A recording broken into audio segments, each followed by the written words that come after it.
संजय अग्रवाल जी। राधे राधे महाराज जी। महाराज जी, हमारा प्रश्न है कि मनुष्य के पास सब कुछ होते हुए भी ऐसा क्यों चाहता है कि उसे और मिले, जबकि उसे भी पता है कि खाली हाथ जाना है। हाँ, देखो, हमारी जो चाहत है उसको हमें समझना चाहिए। हमारी चाहत धन नहीं है। अगर धन से वस्तुएं न मिलती तो धन का कोई महत्व नहीं होता। वस्तुओं को अगर हम इंद्रियों से न भोगे तो वस्तुओं का कोई महत्व नहीं होता। प्रधान बात आई इंद्रियों के भोग से, और इंद्रियां इन झूठे भोगों से कभी तृप्त नहीं हो सकती। हमारी जो चाहत है उसे समझना चाहिए। हमारी चाहत है अखंड सुख जिसमें दुख का लेश न हो। हमारी चाहत है कोई हमें ऐसा प्यार करे जो सिर्फ हमें प्यार करे। तीसरी चाहत है कि शांति, अखंड शांति हम चाहते हैं। चौथी बात है मरना नहीं चाहते, अविनाशी। चार बातें देख लो सब लोग। सुख जिसमें दुख का लेश ना हो, दुख का बिल्कुल लेश ना हो। प्यार जो मुझे करता हो, मेरे शरीर से नहीं, मेरी वस्तुओं से नहीं, मुझे प्यार करता हो, ऐसी दृष्टि नहीं है। शांति जिनमें किंचन मात्र भी अशांति ना हो, और मैं मरूं नहीं, ये हमारे भगवान के लक्षण है। सुख समुद्र का अंश हूं इसलिए सुख चाहता हूं। प्रेम समुद्र का अंश हूं इसलिए प्रेम चाहता हूं।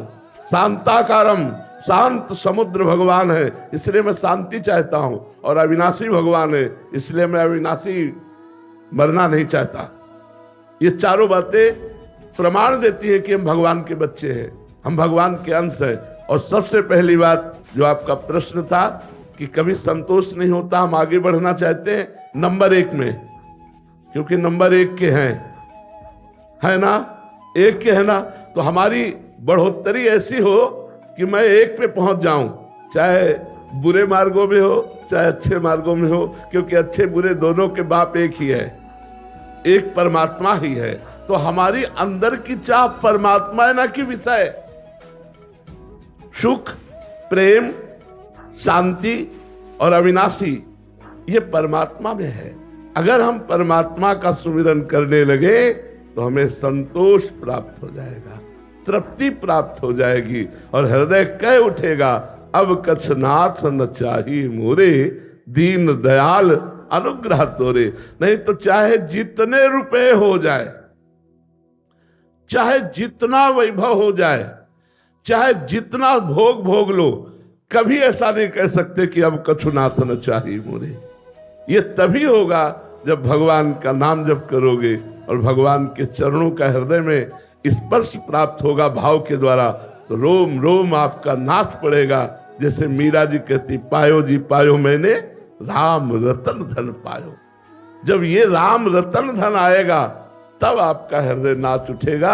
नहीं तो चाहे जितना बड़ा पद हो, चाहे जितना वैभव हो, चाहे जितना सुंदर मकान हो, फिर भी और प्राप्त करने की इच्छा होगी और जाना कुछ नहीं है साथ। शरीर भी साथ नहीं जाएगा तो और क्या जाएगा। इसी भ्रम में हमारा जीवन नष्ट हो जाता है। विवेकवान वही है जो सावधान होकर अपने जीवन को काटे, भगवत स्मरण करते हुए, धर्म का पालन करते हुए, कर्तव्य का पालन करते हुए जो जीवन काटता है वो परम पद का अधिकारी होता है। इसलिए धर्म से चलो, भगवत स्मरण परायण रहो, अपने कर्तव्य को अपनी पूजा समझो, तो सब काम बन जाएगा। आशीष जी लखनऊ से। महाराज जी, जड़ और चेतन की ग्रंथि कैसे टूटेगी? है ही नहीं, लगी ही नहीं। जब ग्रंथि हो तब ना छूटे। जड़ चेतन ही ग्रंथि पड़ गई, यद्यपि मृषा, मृषा माने झूठी, मतलब लगी ही नहीं। ये भ्रम हो गया है हमें। भ्रम से इस पांच भौतिक देह को अपना स्वरूप मान लिया है। यद्यपि हम आत्मस्वरूप हैं, चिदानंदमय है, पर हम अपने स्वरूप को भूल करके और देह को अपना मान लिया। अब जब तक सदगुरुदेव की शरण नहीं होंगे और उनके द्वारा बताई हुई उपासना नहीं करेंगे तब तक हमारा ज्ञान विशुद्ध नहीं होगा। जानकारी तो सबको है, शरीर नाशवान है, मैं अविनाशी हूँ, यहाँ कुछ टिकाऊ नहीं है, सब परिवर्तनशील है, सब कुछ छोड़ के जाना है, ये सबको पता है। लेकिन शुद्ध ज्ञान नहीं, अशुद्ध है, मतलब वो जानकारी अपने जीवन में प्रयोग नहीं कर पा रहा। इसलिए संत महापुरुष जो भगवत प्राप्त हैं उनकी शरण में जाए और उनके द्वारा बताई हुई उपासना से बुद्धि रूपी जो अस्त्र है उसकी धार तेज करे। विवेक धार है और उससे इस भ्रमात्मक संसार बंधन का नाश कर दे तो स्वरूप का बोध हो जाए। यद्यपि कभी स्वरूप न बंधन को प्राप्त हुआ है, न है न होगा, पर छूटति कठिनाई बहुत कठिनता है, क्योंकि इसको हमने पकड़ रखा है। जैसे एक राजा से ऋषि ने कहा कि संपूर्ण संसार से वैराग्यवान ही भगवदानंद को प्राप्त होता है, तो उनका माया ने मुझे पकड़ रखा है, मैं कैसे भगवदानंद को प्राप्त करूं।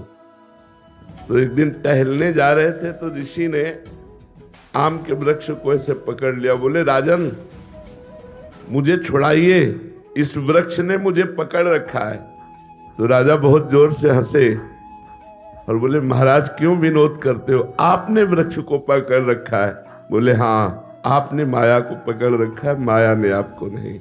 तो हम लोगों ने अपने आप को स्वयं भोगों की चाह वाला जो शरीर है इससे राग कर लिया और अपने स्वरूप का विस्मरण कर लिया।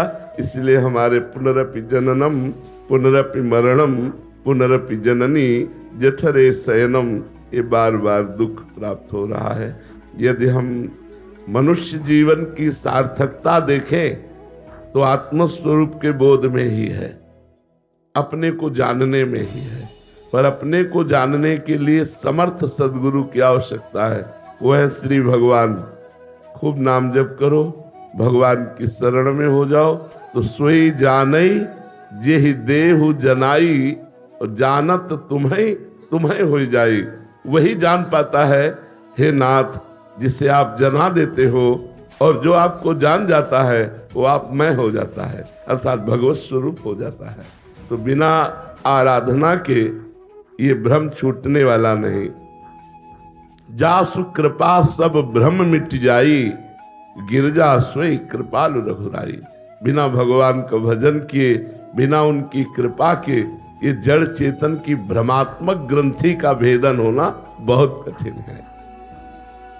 खूब नाम जप करो, नाम जप करो, नाम जप से ही सर्व ज्ञान प्रकाशित हो जाएगा। जी।